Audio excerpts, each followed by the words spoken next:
நடந்து முடிஞ்ச தமிழ்நாடு சட்டமன்ற தேர்தலில் தளபதி விஜய் அவர்கள் திருச்சி கிழக்கு அண்ட் பெரம்பூர் அப்படின்னு 2 தொகுதிகளையும் ஜெயிச்சு முதல்வரா பதவியேற்றிருக்காரு.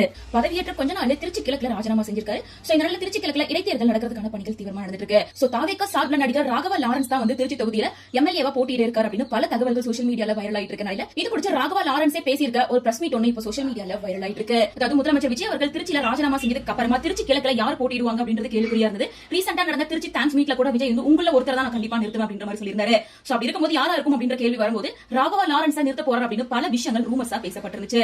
சோ இந்த நிலையில எதுக்காக விஜய் இப்படி முடிவெடுத்திருப்பார் அப்படின்னு பாக்கும்போது அவர் மாற்றுத்திறனாளிகளுக்கும் நிறைய கஷ்டப்படுற குடும்பம் ஏழை குடும்பம்னு சொல்லி பார்த்து நிறைய உதவிகளை தொடர்ந்து செஞ்சுட்டு இருக்காரு. சோ அப்படி ஒருத்தர் எம்எல்ஏவா நிறுத்தினா கண்டிப்பா அவர் வெற்றி பெறதுக்கான வாய்ப்பு இருக்கு. அந்த இடத்துக்கு அவர் தான் தகுதியா இருப்பாரு அப்படின்னு யோசிச்சிருக்கலாம். அது மட்டும் இல்லாம தளபதி விஜய் அவர்கள் சிஎம்ஆ ஜெயிச்சதுக்கு அப்புறமா மக்கள் தீர்ப்பே மகேசன் தீர்ப்பு அப்படின்னு சொல்லி தளபதி விஜய்க்கு தாவேகா கட்சிக்கும் ஆதரவா ஒரு long poster Raghava Lawrence share பண்ணியிருந்தாரு. சோ அதனாலதான் அவர் சூஸ் பண்ணியிருக்கிறதா சொல்லப்படுது. மக்களுக்கு உதவி செய்யணும் அப்படின்ற எண்ணம் மனசுல இருந்தா போதும், அது நம்ம எங்க இருந்தாலும் பண்ணிட்டே இருக்கலாம். ஒரு பதவியில இருந்து பண்ணணும் அப்படின்ற எந்த அவசியமும் இல்ல. எனக்கு எம்எல்ஏவா போஸ்ட் கொடுங்க, சிஎம் போஸ்ட் கொடுங்க அப்படின்னு நான் கேட்க மாட்டேன். என் அம்மா சொல்லிருக்காங்க அந்த பக்கமே நீ போகாதுன்னு. உன்னால முடிஞ்ச உன்னோட இடத்துல அதே மக்களுக்கு நீ கண்டினியூஸா பண்ணு, அதுக்கு எந்த ஒரு பதவியும் அதிகாரமும் தேவையில்லை அப்படின்னு எனக்கு சொல்லியிருக்காங்க. சோ அதை நான் ஃபாலோ பண்ணிட்டு இருக்கேன், நான் அரசியலுக்கு வரவே மாட்டேன் அப்படிங்கிற மாதிரி முன்னாடி சொல்லியிருக்காரு. இந்த விஷயத்தை அவர் சொல்லி 3 வருஷத்துக்கு மேல ஆகுது. ஆனா அப்ப தளபதி விஜய் அவர்கள் கட்சி ஆரம்பிச்சு அரசியலுக்கே வரல. இப்ப தளபதி விஜய் அவர்கள் அரசியலுக்கு வந்து ஆதரிச்சிருக்காரு அப்படின்றனால கண்டிப்பா விஜய் அரசியலுக்கு வருவார் அப்படின்ற மாதிரி இருக்கு. ஃபைனல் ராகவா லாரன்ஸ் என்ன முடிவெடுக்க போறார் அப்படிங்கறத வெயிட் பண்ணி தான் பார்க்கணும். நம்ம சேனலை சப்ஸ்கிரைப் பண்ணாதவங்க சப்ஸ்கிரைப் பண்ணிடுங்க, பக்கத்துல இருக்க பெல் பட்டனையும் கிளிக் பண்ணிக்கோங்க.